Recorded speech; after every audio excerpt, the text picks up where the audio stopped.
And at long last, welcome to the final morning. Yet another really cold night. I basically have all my layers on here. I have been sitting here drinking coffee, watching it get light, and thinking back to when this all started. I started the PCT on May 4th in 2020. Really not sure I was going to be able to even finish the PCT. I mean, we were in the middle of the COVID lockdowns, didn't know if it was even okay to be on trail. Jen actually supported me for the first week or two, so I didn't have to go into town till everything calmed down and we knew more what was going on. And I didn't even see another thru hiker until the second day when I ran into Bilbo and LJ on the hill over to Lake Morena. I started, there was nobody around, kept walking. You know, the town of Campo is, you know, feels abandoned at the best of time walking through it. And even going across roads and things for those first couple of weeks, it was rare to see anybody. Granted, here, the last time I actually ran into another thru hiker was Whitney and Swede on October 1st in Jama. This has been pretty isolated out here. And this is where I ended up stopping last night. That water source I went to is basically, I don't know, half mile up that canyon. Part of me really wanted to continue out of the canyon just so sun would hit me first thing in the morning because the tent's covered in frost, so my fingers are just frozen solid trying to get ready. A little before 8, and it's time to finish this up at long last. Assuming I don't break an ankle or, you know, drop dead of a stroke in the next 12 miles. I haven't had cell for the last couple of days, so I've been on the inReach messaging Jen, and she's been relaying messages to the guy who said he would come pick me up. So I told him ETA at the monument, 1 or 2 p.m. Part of me was tempted to run out there early, but quite frankly, I wanted to enjoy my last morning on trail. I always really enjoy, you know, the nights, the mornings, the coffee, etc. out here. And I sleep better out here than I do in town, so it seemed a little silly to cut that short just to get to town a few hours earlier. Either way, general plan is hopefully I'll be in Las Cruces by tonight in a hotel, get cleaned up, get a rental car tomorrow morning, do the 8-hour drive to Colorado Springs, drop off the car, parents come get me, spend a day or two with them, and then head back to SoCal. Hopefully by Friday I will be hugging Jen after 3-some months apart. And then the clock starts for American Discovery prep. I've got 3 months and change back in civilization to get everything set, and then next year I'll be out March until potentially this time of year, depending how it goes. Though honestly, next year is going to be shorter because since I'm going east to west, the Sierras are going to be a barrier. If the winter snows come early and I'm not able to get across, I'll just be done. And if I am able to get across, you know, once you pop over in Auburn, you're like a week or 2 from finishing in San Francisco.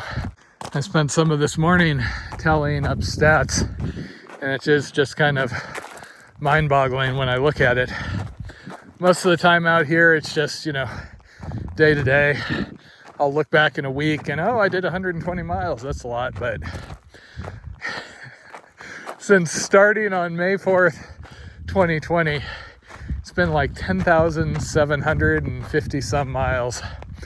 I have 600 plus days of hiking, you know, not counting like the 3 weeks off trail due to the injury, but everything else. I've just seen so much, met so many people, and I never really thought that, honestly, I never thought I would do the Triple Crown. I figured PCT someday, maybe the CDT. Never thought I'd do the AT. And I would have never conceived that I would have walked from Key West up to that northern tip of Nova Scotia. 5 years ago, I was a well-paid, if unhappy, software engineer / consultant, working my butt off, having yet another company start to show signs of falling apart out from under me. That was the major fraud one. Just really unhappy about a whole hell of a lot of things. So here's for burning things down and making changes, huh? Jen and I still joke about how hard she had to argue to get me to quit that job, even though writing was on the wall, that everything was going downhill there. I was client facing. I had clients. I have never been one to walk away from projects, even when maybe I should have. She had to argue with me. She had to make spreadsheets. I ended up calling my parents after she started to make some headway, saying, hey, Jen's trying to get me to quit my job for 3 months. What do you think I should do? Figuring, oh no, they're gonna shoot that down. You know, traditional parents, they're gonna say you should stay working, etc. And instead their response was, well, you usually plan this stuff out pretty good. You should probably do that if you feel like it's a good idea. Which then led to that crazy summer, Thailand, and the PCT, and then all of this. The amount of downsizing we had to do was incredibly painful. I mean, I was 39. I had a lot of stuff. I liked my comforts. I liked my, computer setup, etc. And getting rid of all that in order to fit down into a small storage locker and a van really, really hurt. Especially since I am the over sentimental sort. Jen will throw things away without or barely a blink. I get really, really sad every time I have to part with something. It was scary, scary and a big adjustment having to deal with not having a regular paycheck, because I started working 2 weeks after graduating high school in the tech industry. And except for a couple of months during the tech bubble burst, where I just could not find a job to save my life, I was employed that entire time. Totally worth it though. As the joke goes, you don't really sit on your deathbed and then wish you'd spent more time in a cubicle, more late nights working, etc. And this has just been such an amazing experience all the way through. It has been hard getting more and more disconnected from things, back around home. But on the other hand, I met so many people doing this. I remember the PCT, first time somebody drove out to bring us fruit and things, and that was just mind-blowing. And now just like thinking back to all the trail angels, the friends and family that came and visited, the just random encounters with strangers, where I had some cool interaction on the side of the road or blew people's mind with what I was doing, has been so much fun. I don't think I'll ever forget hiking through Nova Scotia on that last section up to Meat Cove and having people driving out trying to find me because they'd heard about some crazy guy hiking across who had walked all the way from Florida. I found out about the PCT when I started, seriously backpacking, going through Sierra Club and taking some classes like WTC. I met a guy named Bill Payne in the class who was really into kind of through hiker culture. And I think that's when I really found out about the PCT. And then with all the peaks and things and the backpacks I was doing, I started running into all these dusty folks, up in the Sierra with all this worn gear who had walked all that way, and that was just mind-blowing. And that has been my kind of picture of through hiking through all of this. If you wonder why I have such a gut reaction against, slack packing and running town to town and things like that, it really comes down to your formative experiences. It's just like with backpacking, my formative experiences were in the Sierra Nevada, where you never camp in like a pile of 30 people. So then getting out to something like the AT, where that can be the norm, yeah, I just kind of rebelled against it. It is apparently a thing out here to leave some of your gear in Lordsburg and finish just with, you know, whatever you need for this last straightforward desert section. But there's no way I'm doing that. Part of what I just enjoy so much out here is that feeling of independence where I've got everything, you know. If all of a sudden I decided, oh, I don't feel like going on, I could stop right here and set up camp and have everything. And I enjoy that. To me, stuff like this where you're out on these long stretches away from town, that was what I was after.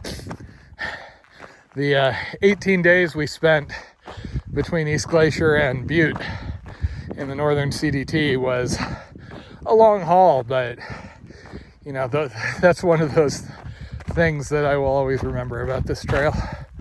And you know, if Jen hadn't argued repeatedly to get me to kind of take the first step towards this, maybe I would have done the PCT, but who knows? I have so many friends where they had dreams of doing something like this, and life, health, or, you know, tragic early death meant it's just never going to happen. That was partially what was making me so unhappy back before this all started. It just kept getting to me that stuff like that was happening. I have had a number of friends pass away or have major medical issues in the time since then, and each time it happens, it's like a kick in the gut and kind of confirms yet again that this was the right thing to do. I feel like I traded a whole hell of a lot of comforts for a whole hell of a lot of experiences, and that feels like a good trade in the end. In addition to Jen's unending support, super grateful to my parents for being so supportive of this, even though this is way out of the norm for anybody in my family. I usually joke that my parents' idea of roughing it is, you know, sub $100 hotel room. Though that joke doesn't really work anymore because hotels have gotten damn expensive. Even the crummy ones are super expensive. But if they hadn't been willing to put me up for 3 weeks, you know, after the fall, this time, you know, near Abiquiu, that would have been the end of the season. That injury was just too serious, and the cost of me setting up pretty much anywhere, never mind some place that I could get food, etc., while I couldn't really walk, would have been too much. I would have been back in SoCal with Jen and back out here trying to do the last 500-600 miles, whatever it is, in 2005 before the Yukon, probably. We have been super appreciative and just really enjoyed the kind of community that has formed up around doing these videos and things. That has been one of the cool things of being out here. And each time I've been convinced, okay, it's probably about at the ceiling, I've been surprised. So I have every intention of continuing videos. At this point, it's kind of a habit, and I have a tendency to do it even for the things that don't do as well, like the diving videos, just because it feels satisfying to produce something and kind of encapsulate those memories and have something to look back on. So now, even when we're older and grayer, Jen and I can sit down on the couch with a glass of wine and relive that time she burned me with Tide Pods on the AT and go, ah. I still feel like my only real regret, other than having to split the CDT into 2 years, which at least I can feel confident I did everything I could to avoid that outcome, was not having videos on the PCT. Now, even if I had tried to take videos, they wouldn't have been anything like what I ended up with on the ECT, because the style I ended up doing there was more of a reaction to other things I'd seen online. And you got to remember, there were isolated people online who were acting really, really crazy that year. I remember talking to Roadkill, who was doing videos, and he was getting death threats in the comments. I saw the same thing on some of the thru hiking groups. The ones on Facebook were pretty heavily locked down, but like on Reddit, it was crazy. The pictures and the journal entries were nice and all, and I have been working on editing that into like an ebook sort of thing. Doubt I'd ever do like a print book just because I like pictures so much, and I have seen people who did books and they have little like low res black and white pictures, and they can probably tell what said picture was, but didn't do anything for me. But 2020 was just such an amazing, unique year due to how few people did this. I know it sounds funny saying how much I love meeting people and talk about that, but you know, there's just something different when it feels like you're out in the wilderness and you're doing this thing and you kind of run across other cool people who are doing that thing versus feeling like, you know, it's just a highway.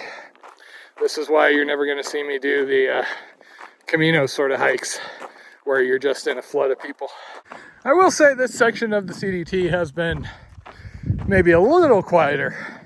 It would have been nice to meet one or two people. I've seen some people doing like shorter trips the opposite direction, the occasional day hiker.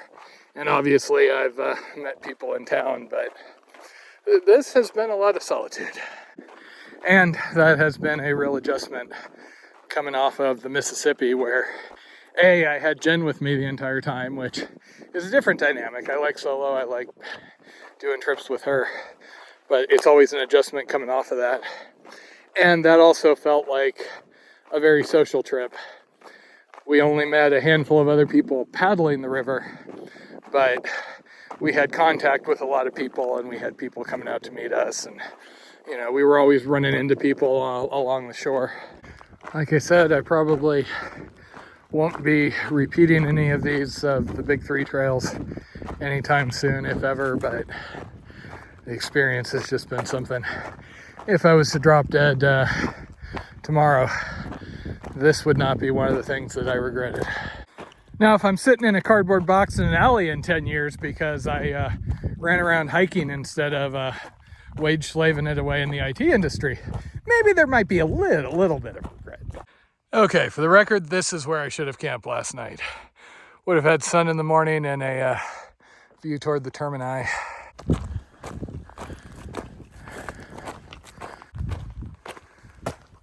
Oh, that's a bummer.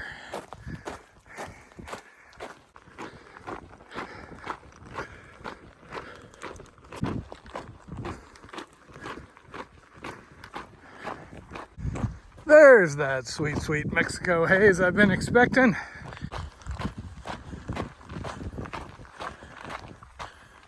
So if it looks like I'm walking towards civilization, those are ranches on the Mexican side. US side, not a lot till Hachita. That's the canyon that I stayed in the background last night. Just me and the cows. So not only is that old windmill dry, there used to be the last/first water cache out here, but apparently somebody stole the bottles recently. Granted, after my experience with those other caches, part of me thinks maybe somebody just took them to, you know, wash them out and try and get rid of the foul water. With the water cache machine, it is harder to camp right here, I guess, if you want to spend a day or two right at the end. But quite frankly, Stoddard Well is 13 miles, I think. Hey, I even get to get off the road for the last 2 miles.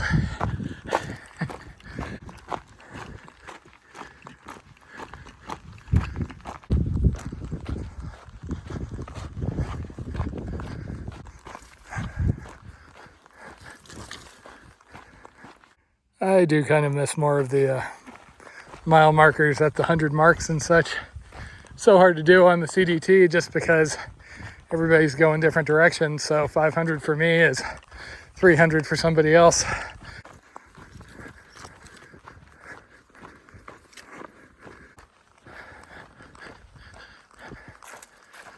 I keep thinking I'm going to catch sight of it off in the distance. And I keep seeing not a thing. But the good news is I'm like 0.2 from the end here. I'm starting to feel reasonably confident that I have a good chance of finishing. Even if I break my leg in this next step, I'm crawling to get this son of a bitch done. I think this might actually be it.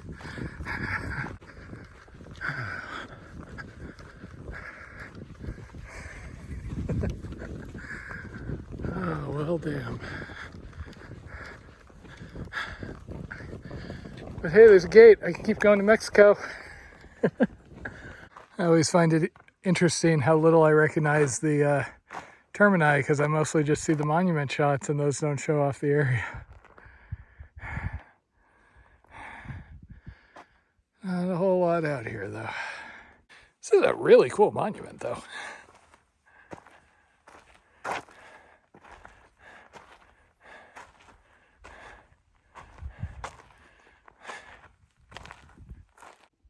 And 11:46 in the morning. And I got nowhere else to walk. At least for now. 3 months.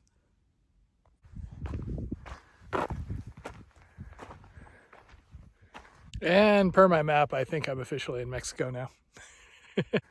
Oh man. It feels like a long way from Glacier.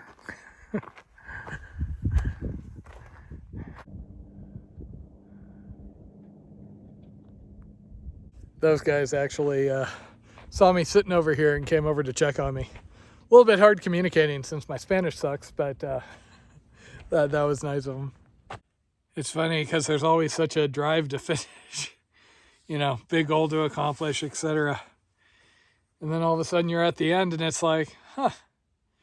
And then mostly, at least with me, I want food, shower, etc. And then I miss having something to do every day. Oh, I love the sense of progress out here. I love the having a goal every day. It's just something that works for me. 1:20.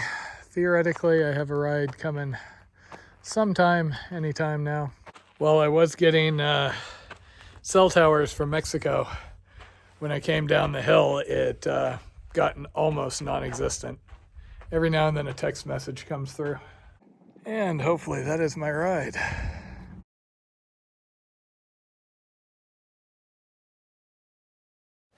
I ended up with a few people offering me rides, but I was fortunate that the person that I took up on his offer actually had a pretty burly four-wheel drive truck because the road going out was rather rough and we did scrape a couple of times. After leaving the monument, it was about a 3-hour drive to get to Las Cruces, where I gratefully checked into a hotel and got cleaned up. After a very bumpy ride down a very rough road, I am in Las Cruces. I am about to shower and I am trying to order massive amounts of food. So I was sitting there at the monument for a while and I have this thing where I don't want to eat when I have town food ahead, and I didn't get town food until 7 p.m. so I am eating a lot. So what do you do the day after finishing the Triple Crown? If you're like me, you wake up feeling so crappy like you were drinking last night but didn't have the fun of drinking. I was pushing hard for that last section, and yeah, I got here starving and exhausted, and I got food, there was that, just did not sleep worth a damn. So I'm already running late, but I'm headed for a rental car and then driving to Colorado Springs. I'll have a day with my parents, and then it's off to California and Jen, and about a week until I have to run off to Mexico.